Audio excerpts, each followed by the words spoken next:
ఇక్కడేం చేస్తున్నావు? నీ కాపురం బాగుండాలని ఆ గోపురానికి దండం పెట్టుకుంటున్నాను. అబద్ధాలు చెప్పుకో. ఒక క్షణం కూడా ఖాళీగా ఉండవా నువ్వు? నేనేం చేశాను ఇప్పుడు? ఏం తెలియనట్టు మొహాల పెట్టుకో. ఇందాక నుంచి అమ్మాయికి నువ్వు లైన్ వేయట్లేదు. తెలిసిపోయిందా నీకు? పిచ్చిముండ ఇంకా దానికే తెలియలేదు. కొంచెం హెల్ప్ చేయొచ్చు కదా. చిచి, నువ్వు బాగుపడవు. ఎలా బాగుపడతాం? నీకంటే మీ నాన్న అమెరికా నుంచి ఇంజనీర్లని, ఆస్ట్రేలియా నుంచి డాక్టర్లని తెస్తాడు. మరి మా సంగతి? అక్కడ మా ఊళ్ళో ఆడపిల్లల తండ్రులు మా వీధికి రావడమే మానేశారు. ఎక్కడ మా నాన్న పెళ్లి సంబంధాలు అడుగుతాడు అని భయం వేసి. ఇటు చూడు, ఆల్రెడీ 6 ఎకరం పోయింది. ఓ పక్క వయసు అయిపోతుంది.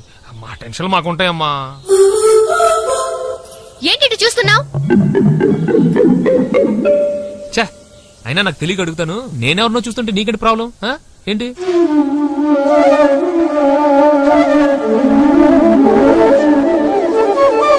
నువ్వంటే నాకు ఇష్టం. జోకు లేకు.